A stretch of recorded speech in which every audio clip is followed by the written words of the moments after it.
Hello, and welcome back to Rap Cinema.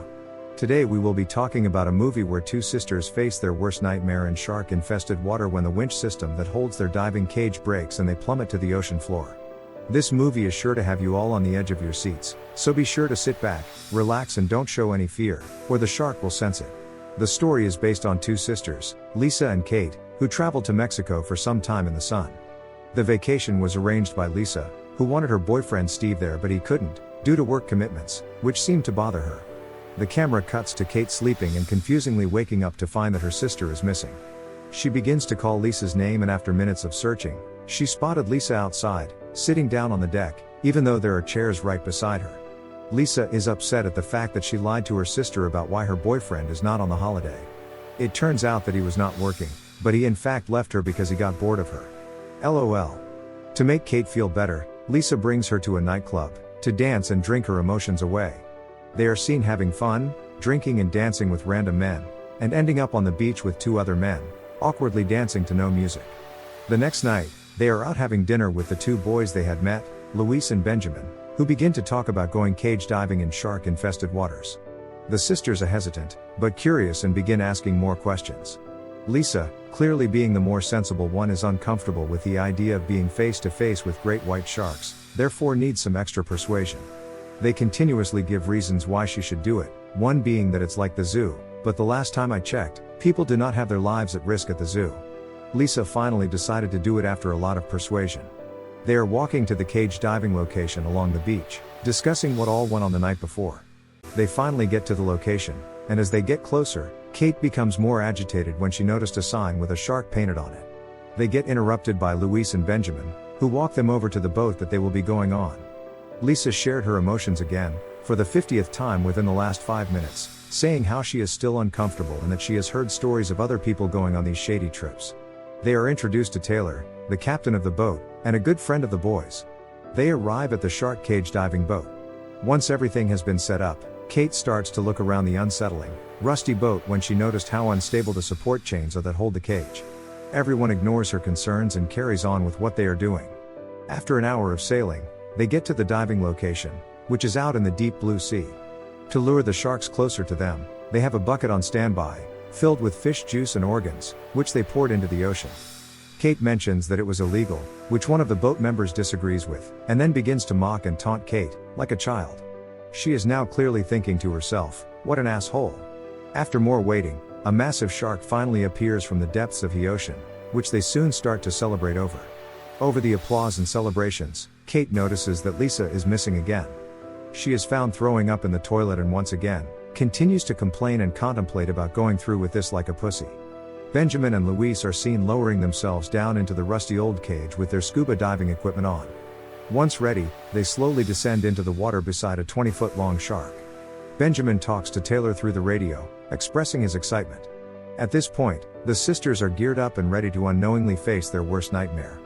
Before descending into the water, Taylor ensures that their equipment is on correctly and that their air should have 200 bar and that if it gets to 100, to let him know. Both of the sisters climb into the cage, and are lowered into the water, 25 meters down. They are seen having fun, admiring the ocean and taking photos, until Kate drops the camera like an idiot. While the camera slowly floods down to the bottom of the ocean, the shark comes swimming up at full speed and eats the camera, frightening the sisters. The shark does laps around the cage, admiring its next dinner and dessert.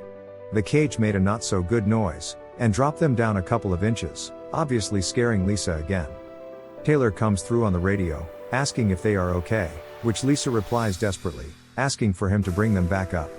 Finally, they ascend above the waterline, but they get pranked and the cage started to descend at a rapid pace. They are struggling to keep themselves calm as they frantically attempt to get help and escape this cage. As they descend, the water pressure became increasingly stronger, cracking their oxygen masks.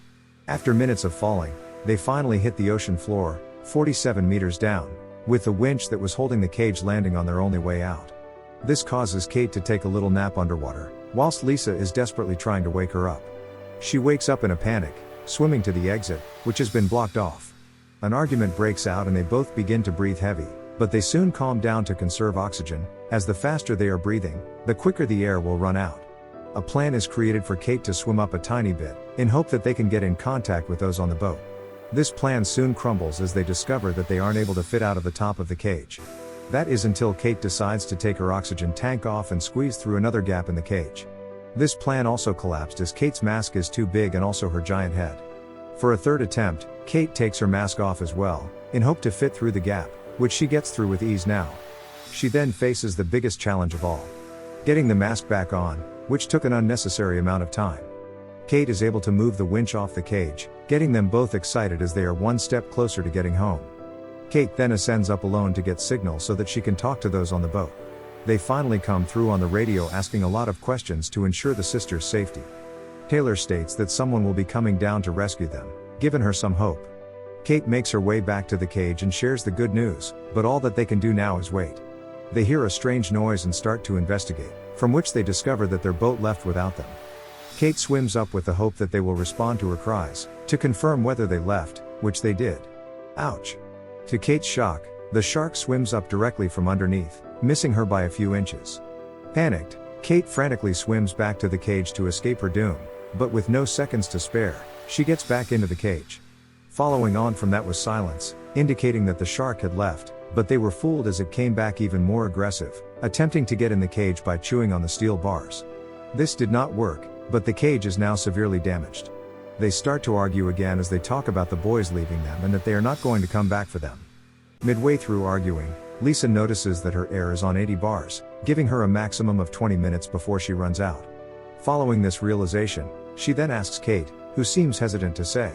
After nagging and nagging, Kate reveals that she only has 30 bars left. They notice a bright light floating down to the ocean floor, which excites them and they start screaming the boys' names. The sisters soon grow confused as the boys are not responding, which results in Lisa leaving the cage to swim closer to the mysterious flashlight. Through the radio, Lisa warns Kate that the shark is coming and that she needs to hide. This frightens her, making her wave her arms and feet desperately to think of a hiding spot. She finds a small cave which allowed her to escape the shark. However, the shark is not finished trying to make her its dinner and slightly breaks the cave using its face in an attempt to get her. However, as it is not a professional human eater, he failed. Lisa makes her way to an underwater cliff, ruining her plan to stay as close to the ocean floor as possible. She ignores her fear and swims out to the flashlight, which was found on a large rock. She decides that she is going to head back as there was no one there, but struggles to remember what way she came from. While looking around, the shark appears out of nowhere, then one of the crew members appeared telling Lisa to get back to the cage. He would be turned into a 3-course dinner as the shark rips him apart. Lisa gets back to the edge of the cliff again, staying as low as possible, until she hears a crackle in the radio. The body of the crew member floats down beside Lisa, who then realizes that he has the wedge needed to bring them back up, which she takes of the body, as well as a spear gun. Kate is heard clearly on the radio and Lisa now sees the lights on the cage, indicating that she is getting closer. She soon gets to the cage and attaches the wedge cable to it. Lisa swims up to get contact with the boys on the boat to let them know that they are safe and attached to the wedge. Benjamin is on the other end of the radio, insisting that she gets back down to the cage as he will be bringing it back up. The cage slowly starts to move and then ascends slowly upward. However, while the sisters think they are safe, unknowingly the cable begins to break, resulting in them falling again. But this time, the cage lands on Lisa's leg, trapping her.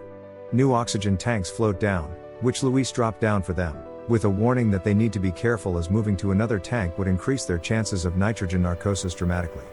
Kate makes it to the oxygen tanks with only 2 bars of air left and quickly replaces her old one with a new one, as well as lifting the flares that they sent down. The shark reappears and continues to do laps around the cage, urging Kate to get low and not move. The shark slowly disappears into the distance, giving Kate time to make her way to the cage. Or as she thought, as the shark came back and turned her into human soup. All alone now, Lisa is becoming increasingly more tired, but she is not willing to give up as she desperately attempts to free her trapped leg. She is now on 4 bars of air, signifying that she is almost out of time, therefore she comes up with a plan that requires the spear gun. She struggles to grab a hold of the spear gun but eventually gets a grip of it, but in doing so, the trigger was accidentally pulled and the spear was released into her hand, cutting her. With the spear, she attempts to attach it to the oxygen tank that is outside the cage and after multiple tries, it finally attaches. She desperately pulls it closer to her all while her oxygen level is depleting. She hits 0 bars of air, implying that she doesn't have long left. Struggling to take breaths, She grabs a hold of the oxygen tank and frantically tries to replace her old one with the new one, although the nozzle seems to be jammed. Eventually, she unscrews the nozzle from her mask onto the new tank. Lisa is sad in outer disbelief, thinking about how this might be game over, while still bleeding from the cut on her hand. She is thinking that all hope is lost, until a radio call comes through, and to Lisa's shock, it was Kate. She stated that she was able to get away from the shark but is severely injured and that the shark is circling her position. It is revealed that Kate's oxygen tank was punctured and that she is running out of air quickly, meaning that Lisa needs to take immediate action. Lisa was a smart cookie and got her trapped leg out by placing her BCD under the cage and inflating it with air, lifting the cage and giving her enough room to edge her way out. She then shines her flashlight off into the distance, which Kate was able to see. After a little bit of searching, Kate has been found, but is leaking her body juice everywhere. With no other choice, they decide to swim directly up, which goes against the one rule that Kate set at the start. The sisters light a flare and hope to scare any sharks off. Benjamin comes through on the radio, but he does not seem on board with them swimming upwards, and gives them some advice that may save their lives. They have made it to 30 meters below sea level, but they are ascending too fast, which may cause nitrogen bubbles in their brain, resulting in them dying. They are now at 20 meters, but they stop as they are advised to do a 5-minute decompression stop to let nitrogen leave their bloodstream. While waiting, the flare runs out, so Kate attempts to light another one, but drops one of the two remaining. Lisa has obviously had enough of Kate's BS and does it herself, but when they light it, multiple sharks appear from the dark shadows and almost takes their heads off. They start screaming and fighting off the sharks. Their final flare runs out, and with no other choice, they take off all of their equipment and race to the surface, all while the sharks are following close behind. The descending equipment grabbed the sharks' attention and it started to follow that, instead of the sisters who it's been trying to eat for the whole movie. They finally break the surface and are relieved to see the bright blue sky and the boat that they came there on.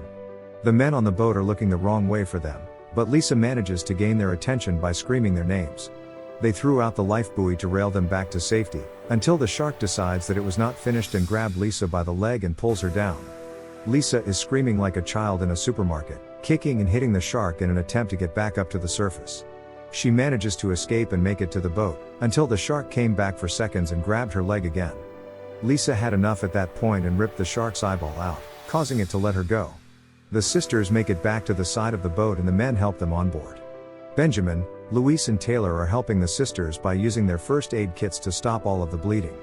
Lisa begins to see the blood from her hand float into the air, and her environment slowly starts to change. She was hallucinating the whole time. She never actually left the cage to save Kate.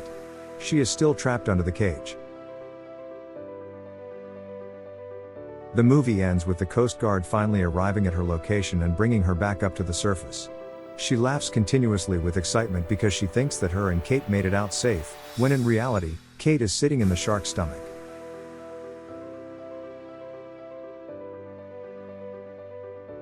Thank you for watching. Be sure to like and subscribe, and remember to turn on notifications to get the best rap cinema updates.